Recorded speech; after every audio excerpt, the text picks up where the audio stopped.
आज हम सभी यहाँ विश्व एनजीओ दिवस के प्रयोजन में वी शाइन फाउंडेशन की तरफ से जो जागरूकता अभियान चलाया जा रहा है उसी के उपलक्ष्य में एकत्रित हुए हैं। सर्वप्रथम मैं अपना परिचय देना चाहूँगी। मैं चेतना मुवेल वी शाइन फाउंडेशन की डायरेक्टर आप सभी का अभिनंदन करती हूँ।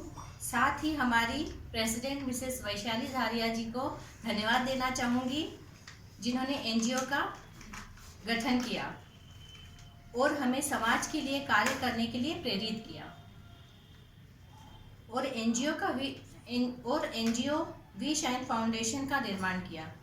हम सभी समाज के प्रति अपने दायित्व को निभाने के लिए इस एनजीओ से जुड़े हैं। अब मैं बताना चाहूँगी एनजीओ होता क्या है।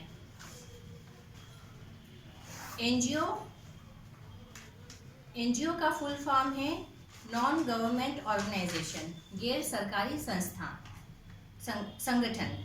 जैसा कि नाम से ही विदित हो रहा है, एक प्राइवेट संस्था जिसका उद्देश्य लोगों की आम जनता की हेल्प करना होता है।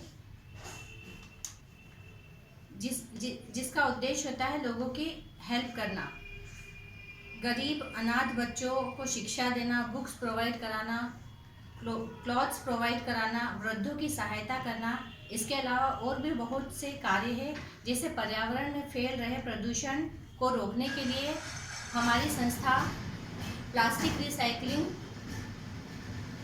और वृक्षारोपण आदि का कार्य भी करती है।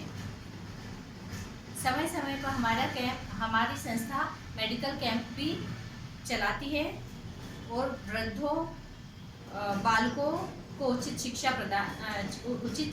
प्रदान करती है।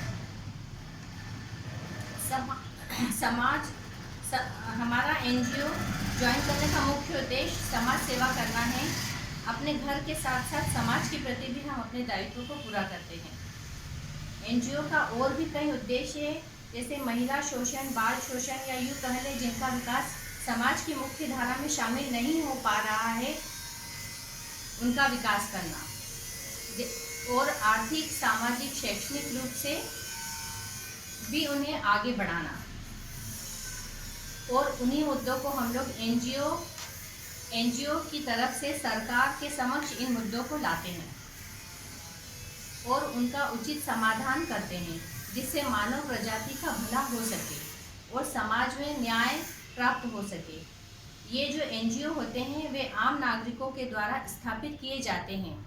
एनजीओ का मुख्य उद्देश्य मुनाफा कमाना ही नहीं है, बल्कि समाज की सेवा करना है। समाज की सेवा करना ही हमारे एनजीओ का प्राथमिक उद्देश्य है। सरकार की नीतियों में जो कमी रह जाती है, उन्हीं नीतियों की कमी को हम अपनी संस्था के द्वारा पूरा करते हैं और सभी लोगों को लाभ प्राप्त करवाते हैं।